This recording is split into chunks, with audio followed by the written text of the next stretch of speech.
Eu acordei aqui de madrugada, né? Eu tomei um susto aqui, ó. Procurei o Logan aqui. E ele não tava na cama, galera. Aí eu vi a porta.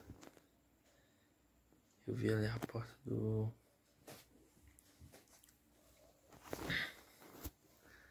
A porta do guarda-roupa aberta, ó. Só pode estar lá, que ele não tá por aqui, ó. Vamos lá olhar se ele tá lá.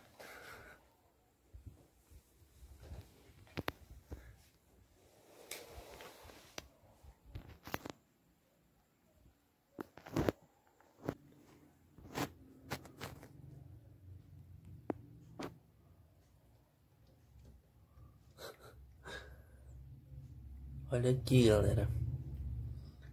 Já que ele tá inventando de dormir agora. Tá vendo? Esconderijo dele.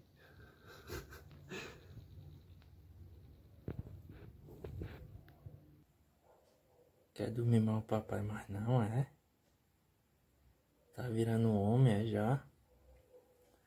Galera, eu não vou deixar de dormir aqui, galera, porque tem muita muriçoca, entendeu? Aqui tem muita muriçoca, galera. Quando ele era novinho, né? Ele dormia no pneu dele. Só que eu acordava de madrugada pra ver ele e tava cheio de muriçoca, entendeu? Eu vou mostrar pra vocês aí.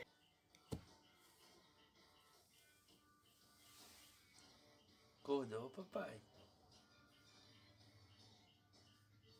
Bora?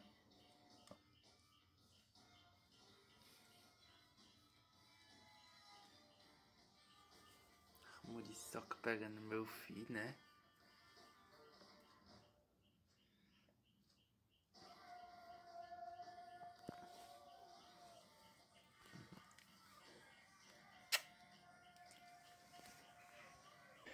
Aí eu tenho pena do bichinho dele dormir aqui, que ele vai ficar cheio de caroço, entendeu?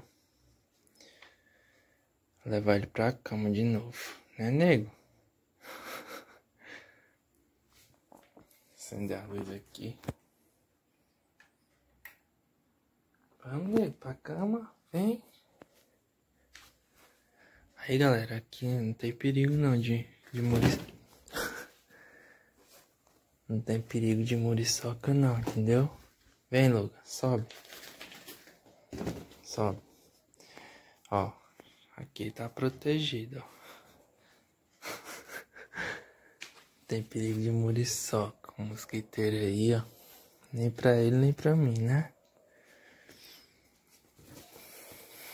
É, pai? Tu quer abandonar o papai, é? Tá virando um homem, galera, já, viu? Quer dormir até só já, ó.